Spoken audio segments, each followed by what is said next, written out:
Chapter 10. Me and that Grace. The man with the can unlocked the girls' bedroom for me, and I ran right in there. And guess what? I made it, that's what. I didn't have an accident on my skirt. I didn't have an accident on my skirt that looks like a velvet. I didn't have an accident on my skirt that looks like a velvet. Phew, that was a close one, I said. Then I washed my hands at the sink, and I looked in the mirror, and the gold star was still on my forehead. It looked very beautiful up there. After that, I went into the hall, and the man with the can bended down to me. "Everything okay, sis?" he said. And so I nodded my head. "I did it," I said, very happy. Then all of a sudden there were lots of people running at us. There were firemen and policemen, and there was a tall lady rolling a bed on wheels. "Hey," I said to the man with the can, "what happened? Did somebody get run over in here or something?" Then I saw Mrs. and Principal and Mother. They were running at us too. And then Mother bent down and hugged me very tight. After that, everyone started talking at once, and nobody was using their quiet voices, and nobody was smiling either. Principal started asking me a jillion questions. Mostly they were questions about hiding in the supply closet. "I'm a good hider," I told him. Principal acted a little bit grumpy. He said I wasn't allowed to do that anymore.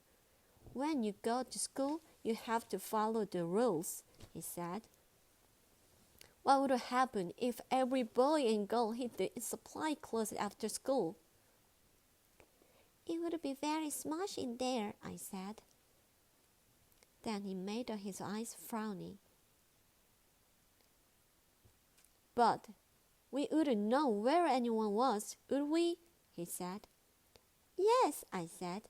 "We would all be in the supply closet."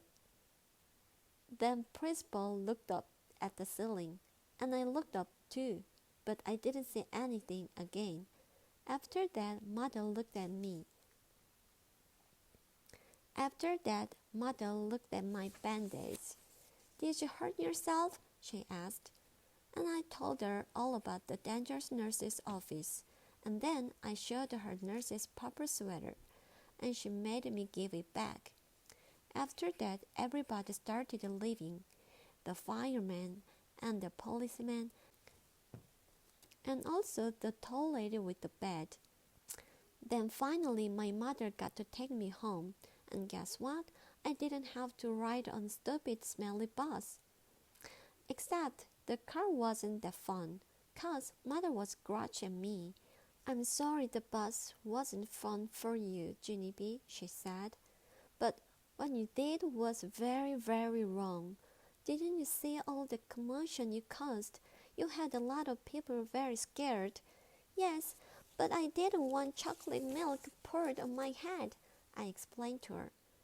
"That's not going to happen," growled Mother.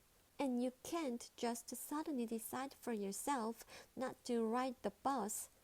Hundreds of kids ride buses every day, and if they can do it, you can do it too." Then my eyes got wet again. "Yeah, but there's minutes on that thing," I said, all sniffly. Then Mother stopped being so growly. "What if you had a friend to ride with?" she said. "Your teacher told me there's a girl in your class who will be riding the bus for the first time tomorrow. Maybe you could sit together. Would you like that?" I made my shoulders go up and down. "Her name is Grace," said Mother. "Grace?" I said. "Hey, I know that Grace. I learned her today." And so when it got home, Mother called that Grace Mother. And then they talked, and then me and that Grace talked too. I said hi, and she said hi. And she said she would sit with me. And so tomorrow I get to take my little red purse on the bus, and I get to put it on the seat next to me, so nobody will sit there. Nobody, except for that Grace, of course. And then she and me might get to be buddies, and we can hold hands just like me and Lucille. I will like that, I think. And guess what else? Tomorrow, I think I might like yellow a little bit too.